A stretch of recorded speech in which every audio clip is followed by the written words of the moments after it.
welcome back to Model Maker Dave's Workshop. I'm Dave. Hello everyone. Give us a few seconds to get everything sorted out with the cameras and the microphone and the lights and this and that and everything else, and maybe make a cup of tea. And I will see you down on the bench. Hello and welcome back to the bench. This is my first update video for the Huey build, and so far so good. We're moving on. The cockpit area is pretty much done. I've still got the control panel to do, which I haven't even started yet. I've taken off what would have been the ammunition boxes for the two sets of machine guns on either side, because this is going to be the Medivac version. So I've taken those off. The back wall will go back in place, and I have made my own seat to go in place, which I've still got some work to do on. This area is something that I've done a scratch build on, and I don't know if it was true or anything that they had stowage boxes, but as this is an in-field conversion, it's been adapted, modified, and then readapted, if you like. So that makes that kind of sit in place. What will go over here, I'm going to have some blankets or covers or something just draped over this rail, because that's what would have happened. Any available hanging space would have been used for jackets, blankets, covers, whatever. The stretcher will go in here. I've still got to make the clamps, the resting points, the securing points.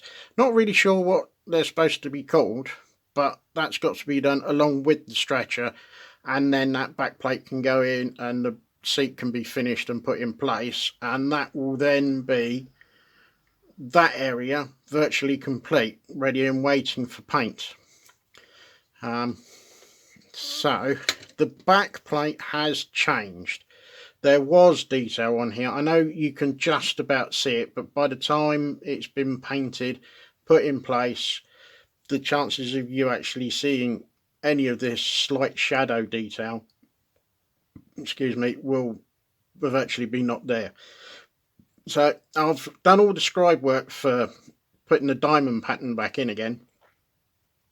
Yeah, it took a little while, and there was a little bit of swearing going on, but yeah, got there in the end, and I'm happy with it. So that's that. This is the seat that I've made up using some lens white tissues and some brass rod tape.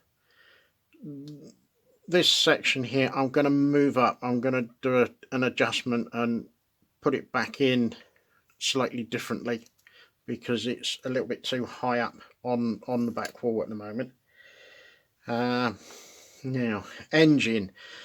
Well, what there is of it, I've put the two halves together. I've got a little bit of clean up to do around here and in here, but what I have done inside,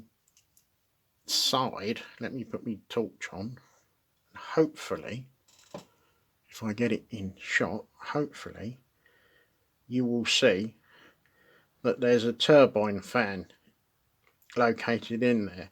If I'd left it as the kit would have it, then all you would see would be a gaping great big hole with no detail or anything in there. So it's been kindly donated by the Airfix Harrier kit that I was doing and needed to get some parts, but tried to get parts from Airfix and they said they didn't have any more.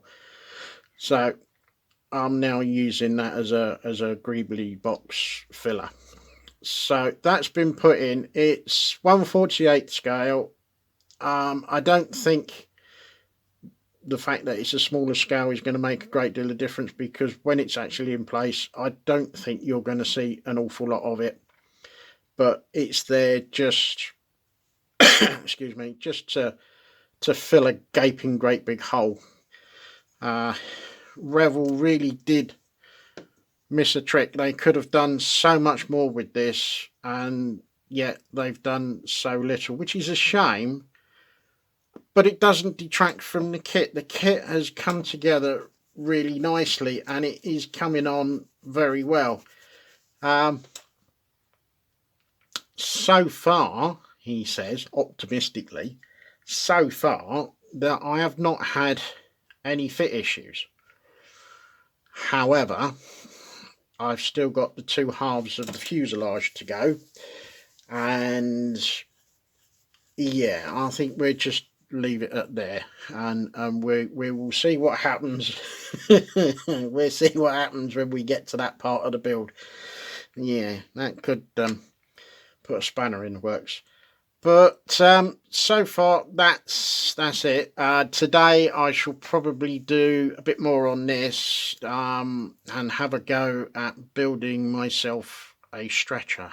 I'm not entirely sure how I'm going to do it, and I might even film it, so you can see me make me mistakes and carrying on. So I think on that note, I shall say thank you very much for watching. If you haven't done so, then please subscribe.